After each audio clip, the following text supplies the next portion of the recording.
মুখৰ দুৰ্গন্ধৰ বাবে অতিষ্ঠ হৈ পৰিছে নেকি? মুখৰ দুৰ্গন্ধৰ বাবে প্ৰিয়জনৰ ওচৰত যাবলৈ লাজ কৰে নেকি? মুখৰ দুৰ্গন্ধৰ পৰা পৰিত্ৰাণ কেনেদৰে পাব? মুখৰ দুৰ্গন্ধ অতি অস্বস্তিকৰ। বহুতে মুখৰ দুৰ্গন্ধৰ বাবে আনৰ মুখামুখি হ'বলৈও লজ্জাবোধ কৰে। পিছে এনে সমস্যাৰ পৰা সকাহ পোৱাৰ সহজ উপায়ো নথকা নহয়। কিছু খাদ্য আছে যাৰ দ্বাৰা মুখৰ দুৰ্গন্ধ আঁতৰ কৰাত সহায় কৰে। তেনে কিছুমান খাদ্য হৈছে আদা। আদাত থকা জিঞ্জাৰেল নামৰ উপাদানে লেলাৱতীৰ উৎপাদন বঢ়োৱাৰ লগতে অন্ত্ৰৰ কাৰ্যকাৰিতা উন্নত কৰে, ফলত মুখৰ দুৰ্গন্ধ হ্ৰাস পায়। পদিনা।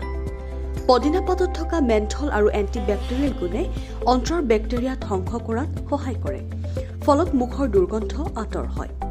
তদুপৰি হজম শক্তি উন্নত কৰাৰ লগতে মুখত সতেজতা আনে। চফগুটি। গোৱামুৰি বা চফগুটিত এনিমল নামৰ এবিধ এণ্টিমাইক্ৰবিয়েল উপাদান থাকে। এইবিধ উপাদানে গেছৰ সমস্যা আঁতৰাই মুখৰ দুৰ্গন্ধ প্ৰতিৰোধ কৰে। সেয়েহে যিকোনো খাদ্য খোৱাৰ পাছত চফগুটি চবোৱাৰ অভ্যাস কৰি লওক। লং। লঙত থকা শক্তিশালী এণ্টিছেপ্টিক আৰু এণ্টিবেক্টেৰিয়েল গুণে মুখৰ দুৰ্গন্ধ সৃষ্টি কৰা বেক্টেৰিয়াক ধ্বংস কৰে, ফলত দুৰ্গন্ধ আঁতৰ হয়। ইলাচি। ইলাচি চবালেও মুখৰ দুৰ্গন্ধ আঁতৰ হয়। ডালচেনি। ডালচেনিত প্ৰচুৰ পৰিমাণে এণ্টিবেক্টেৰিয়েল উপাদান থাকে, গতিকে মুখৰ দুৰ্গন্ধ আঁতৰাবলৈ ডালচেনি মিশ্ৰিত পানী খাব পাৰে। নেমু। নেমুৰ ৰস উলিয়াই একাপ গৰম পানীৰ সৈতে মিহলাই মাউথৱাছ হিচাপে ব্যৱহাৰ কৰিলেও মুখৰ দুৰ্গন্ধ আঁতৰ কৰাত সহায় হয়।